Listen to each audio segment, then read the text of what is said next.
Okay, so today my title is Role of Ocular Blood Flow in Deep Layer of Optic Head in Glaucoma.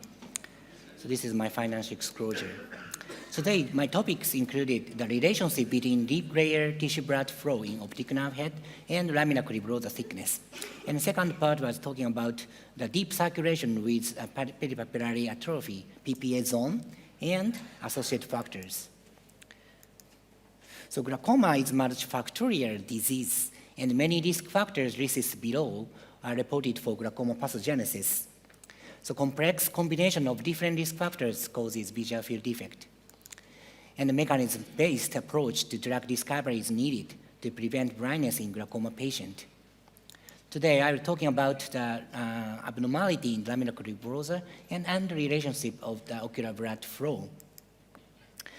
So these topics was already published. The abnormality of laminar cribrosa in glaucoma patient, laminar defect, and deeper depths of laminar cribrosa surface, and higher curvature of laminar cribrosa surface.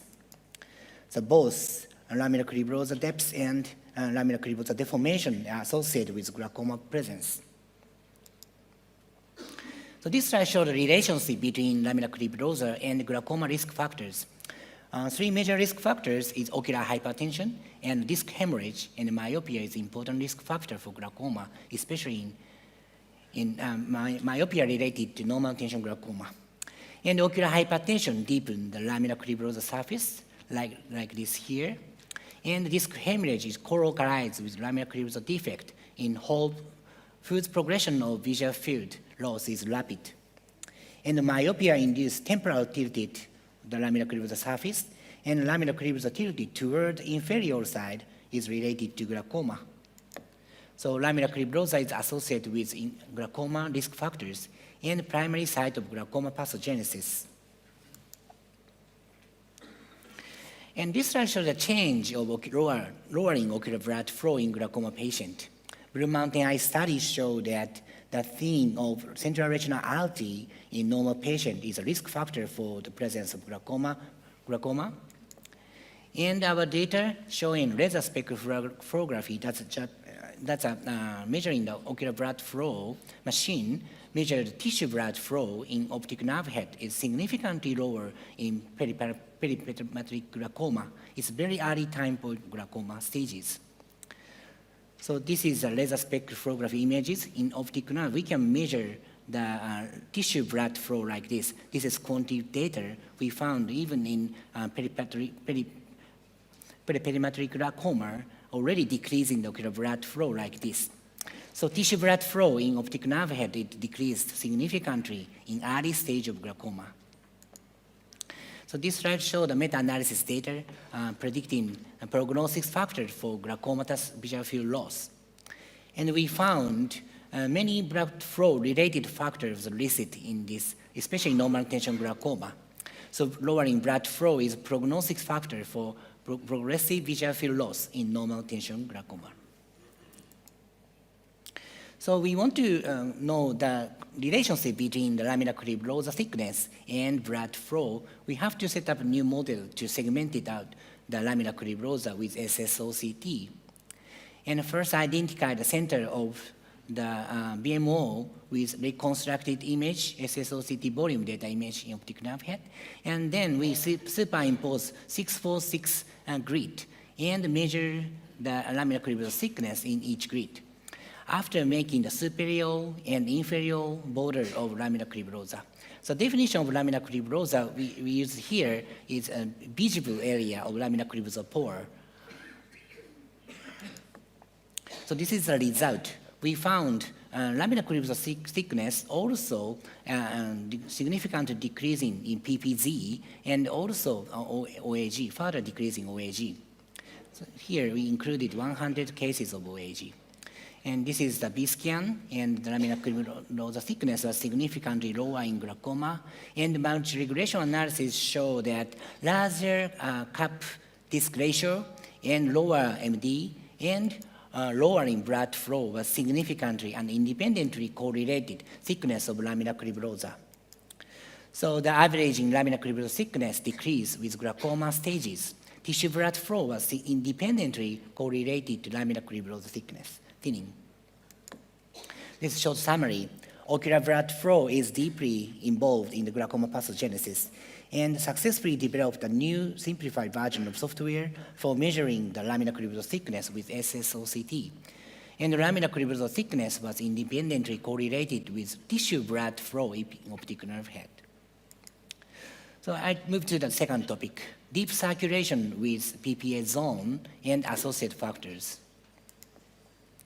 So this figure shows that anatomy of ocular blood flow in optic nerve head. And there are two major sources. One source is SPC, short posterior ciliary artery, and another source is central retinal artery, CRA.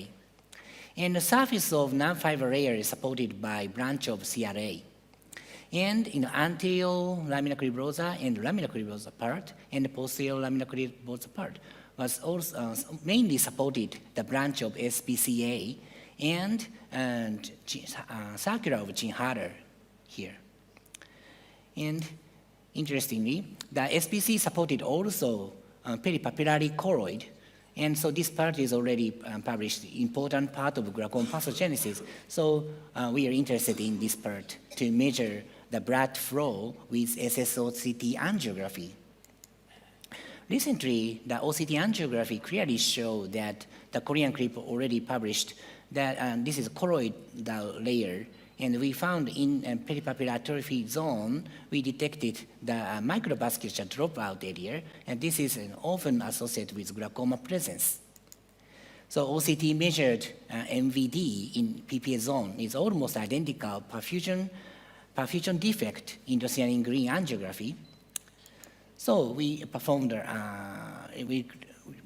research, and we included 105 eyes of 105 NTG patients with myopic disc, because myopic disc is more easy to recognize the MVD in PPA zone, and 20 age-matched control with myopic disc. And definition of myopic disc was used for Nicolelis classification and temporal tilted of disc and the presence of PPA. So the main outcome measurement is we use peripapillary macular bundle ganglion cell complex here, average to here, and also tissue blood flow measured by laser spectroscopy, and PPSCI in colloidal intensity measured by OCTA angiography. And we use central as shown in central 4-point of Humphrey field analyzer. So this is the result to compare the characterism of myopic NTG patient and glaucoma-free myopic control. So we found there is no difference between age and sex and visual acuity in these two groups. However, the temporal tissue blood flow was significantly lower, and visual function and OCT central structure also decreased in myopic disc NTG patient. So myopic NTG patient had lower temporal disc tissue blood flow and PPSCI. And this slide showed to investigate the factors relationship between PPSCI and central visual function. And interestingly, as I already told you, that PPSCI and temporal blood flow was mainly supported same branch of SPCA. So these two parameters were significantly correlated in our groups. And PPSCI was significantly related with temporal blood flow and a parameter of central visual function, including structure and function also associated with PPSCI. And this is the multivariant analysis revealed that PMV structure and central visual function was a significantly contributor to circulation of deep PPA layers, and also age, higher age and lower pulse rate, and longer action lengths, and larger PPA area was associated with lowering PPA-CI. So this slide shows the hypothesis to show that impaired deep PPS circulation as a potential risk factor for central visual field defect in myopic glaucoma. So as I told you that this temporal tissue blood flow and PPS-CI was mainly supported the SPCA. And in the formation of myopia must stretch out of this part. Maybe this part influence the microcirculation in adjacent temporal optic nerve head, but thereby contributing to the decreasing exoplasmic flow and resulting in central visual field defect. So this is summary 2. Decrease in PPSCI was associated with reduced laser spectrography measured temporal tissue blood flow and with deterioration of both central retinal structure and visual function in eye with NTG and myopic disc. And this is conclusion. Impaired deep circulation in temporal branches of SPCA, both inside, measured by laser spectrography, and outside, measured by OCT angiography, with SSOCT measured angiography, that may induce glaucoma changes in lamina cribrosa central visual functions. Thank you very much for your attention.